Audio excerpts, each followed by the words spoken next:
the Charlie Kirk murder has, like everything like this in modern times now, led to a plethora of conspiracy theories raging around. And I had Rob O'Neill, who was a Navy SEAL who killed Osama bin Laden on last week, on Monday, saying that there were a lot of questions he felt just didn't quite stack up with it. Everything you've seen about the shooter, what happened, the fact it was a single bullet, the way he was able to put together his gun, dismantle his gun, get away, and so on, the weird text messaging with his transitioning boyfriend and so on.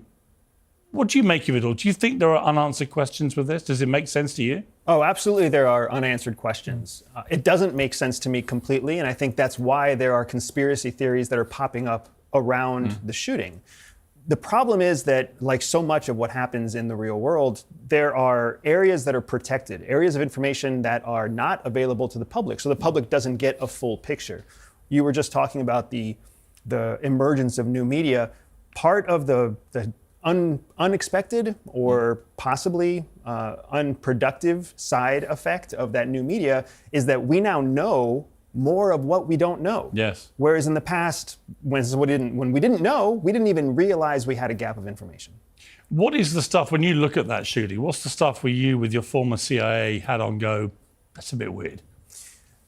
So first of all, the fact that there's really no significant new information since about September 19th, that's fucking weird, man. Right? Like, how is this so significant that we're having national days of silence for Charlie Kirk? How is it so significant that it's making International Media Day after day, but we can't get new information? We still don't know what the motive was. We're having people like the transgender roommate / lover disappear, and nobody's talking to him, and there doesn't seem to be a large manhunt. No, I don't think there's an autopsy report yet.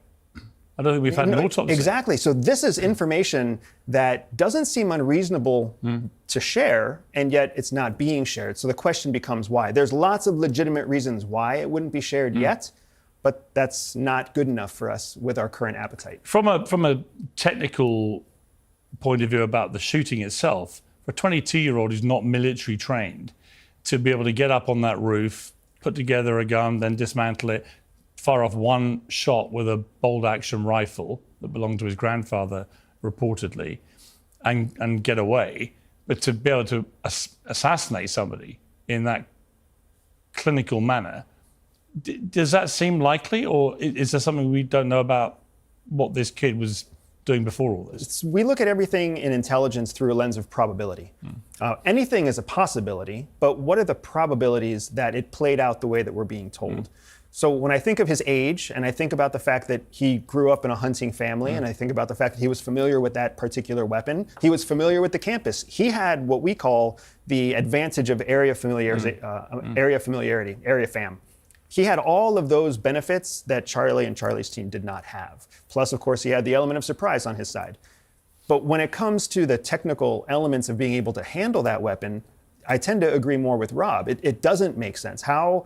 Unless he spent hours in premeditation assembling and disassembling his gun, he already had his ingress and his egress route planned. He already knew where he was going to stash the weapon. He had a plan to succeed. His dad is the reason his plan to disappear ultimately didn't succeed. And that was obviously a variable he didn't account for. So is it possible that he prepared to the extent that he needed to prepare to run such an effective operation? Yeah, it's possible, but is it probable that he did it alone? It's not really probable that one 22-year-old would be able to figure all of that out. And to fire one shot and be successful in your mission. Yeah, I mean, arguably, you can see that he hadn't trained for the shot distance, because while he did shoot Charlie in a fatal location, it's unlikely he was aiming for that specific location. So there are certain elements that highlight he was amateur as a professional killer. A Navy SEAL like Rob wouldn't make a mistake like that. Wouldn't see that tumble and not predict it. Right. I mean, Rob had a lot of questions, but one of which was just the amount of time it took him, like you said, to assemble and disassemble. He said he didn't think he could do it in the time that they believed this boy did it.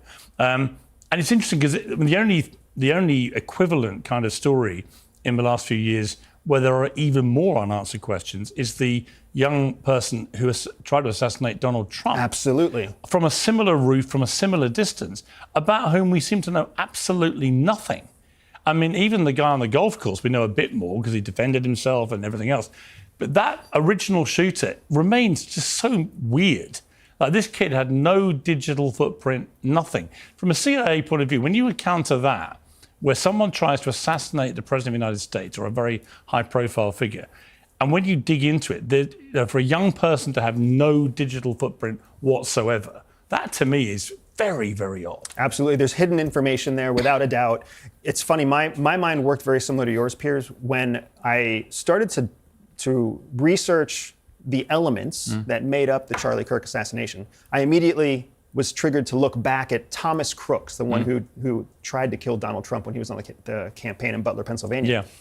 The parallels are very, very powerful, very humbling, right? You're talking about similar age groups. You're talking about high levels of intelligence. You're talking about a level of emotional IQ that made them actually well-liked in their community. Right.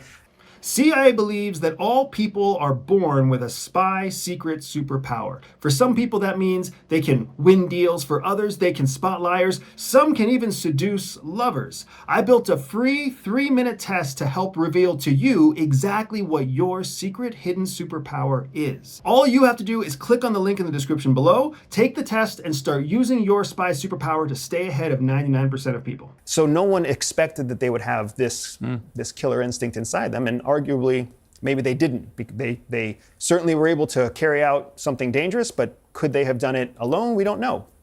But even now, when you research Thomas Crooks, even now, there's still no motive assigned. There's nothing. There's still no public information.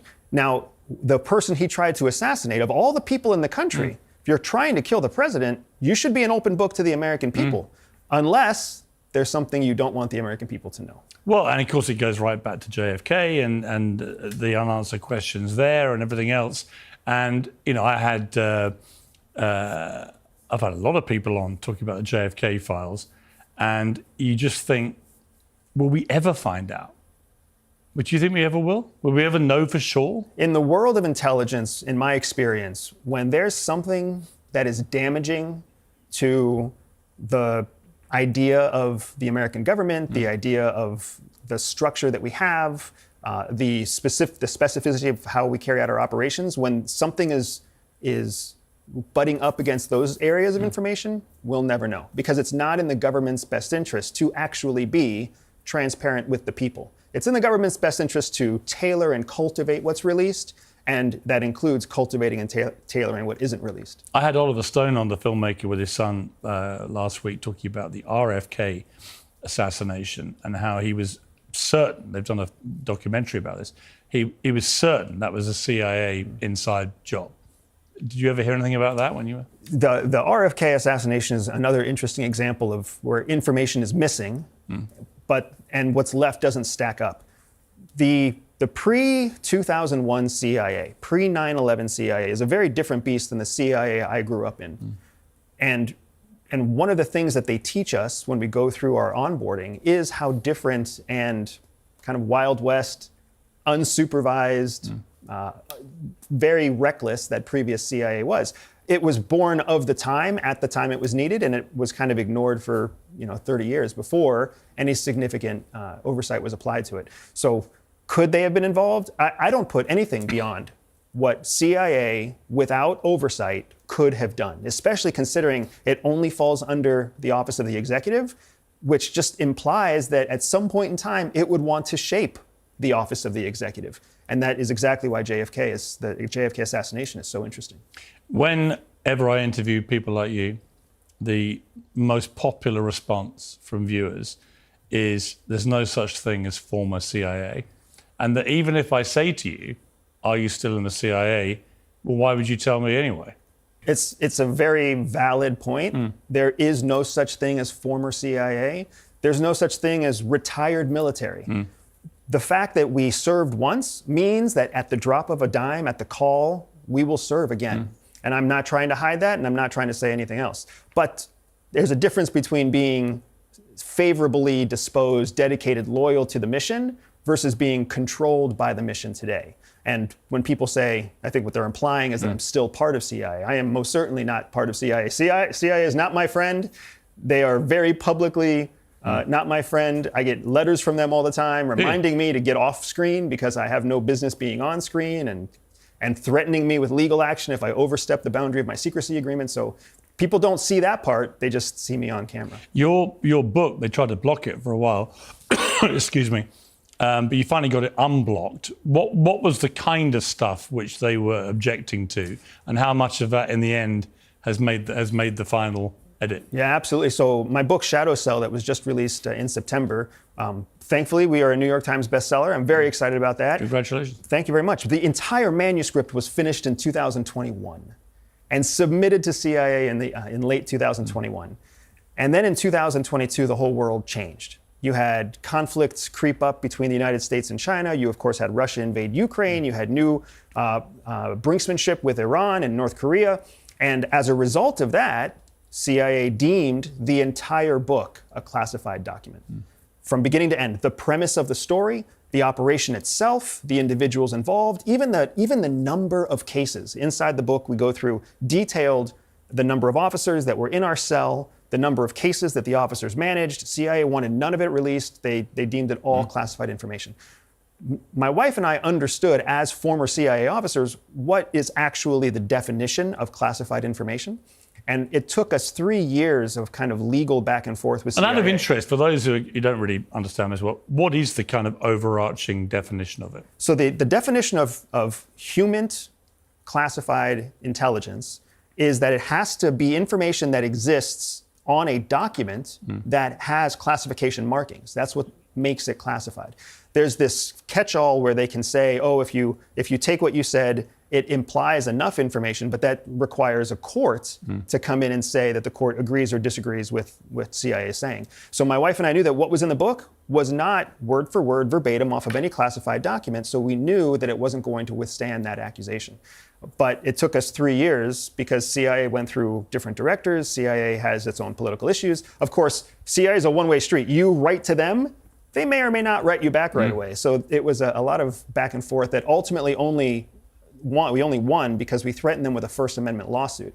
And when we threatened a First Amendment lawsuit with a platform of my size online, that was when they decided to come back and say that it's releasable.